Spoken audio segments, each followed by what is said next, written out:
Kalau korang ada kucing, mesti korang perasan kucing korang buat macam ni. Bila korang goncang je makanan, terus dia lari datang kat kita.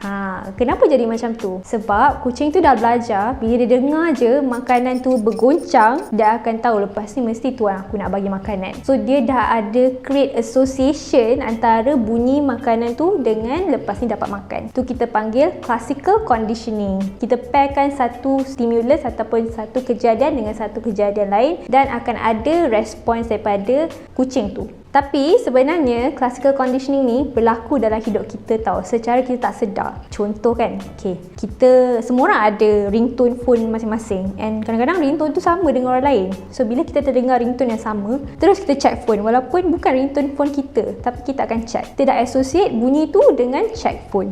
Lagi satu, bila guruh, bila ada kilat. Bila kilat sambar, kita terus tutup telinga walaupun bunyi tu belum keluar lagi. Kita dah associate, bila nampak kilat ni, mesti ada bunyi. So kita tutup telinga. And one more, bila kita nampak jarum, contoh nak pergi vaksin kan, kita takut. Sebab kita dah associate jarum sakit, so kita takut. Itu adalah classical conditioning yang berlaku dalam hidup kita tanpa kita sedar. Dan classical conditioning ni, pairing ni, kita boleh gunakan dalam kehidupan harian untuk memudahkan hidup kita. Apa antara tips-tips untuk menggunakan classical conditioning?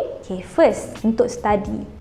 Perasan tak bila kita duduk dekat bilik tidur kan, kita jadi lagi malas nak study. Kita rasa ngantuk, kita rasa macam tak ada mood. Nak start pun rasa macam susahnya nak start bila dekat bilik tidur.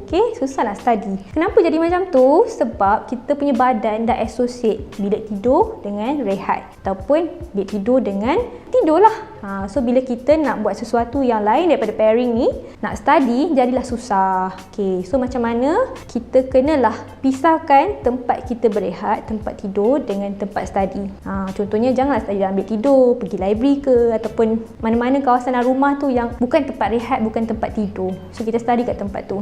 So kita buang association tempat study dengan tempat rehat. And another one is kita boleh bantu tidur dengan lebih baik. Macam mana? Kita kena create routine yang menunjukkan lepas buat ni mesti tidur. Contohlah kan, kita minum susu panas before tidur, lepas tu siapkan diri untuk baring atas katil. So lama-lama bila kita repeat routine ni, badan kita dah tahu, every time minum susu panas mesti kena tidur. So nanti kita akan dapat tidur yang lebih baik lah, sebab kita dah tahu lepas buat ni kena buat ni. Next, role model. Contohlah kita ada orang yang kita sangat admire, sebab dia ni seorang yang berjaya ke. So every time kita tengok gambar dia, kita rasa macam wah, motivated lah. So kita dah associate orang ni dengan perasaan nak berjaya. So itu adalah salah satu cara untuk kita rasa motivated. Tengok je gambar dia, rasa motivated. Kalau kita down, tengok gambar dia, jadi lebih semangat. So itu adalah 3 cara untuk kita gunakan classical conditioning dalam hidup kita yang akan memudahkan dan membuatkan hidup kita lebih baik.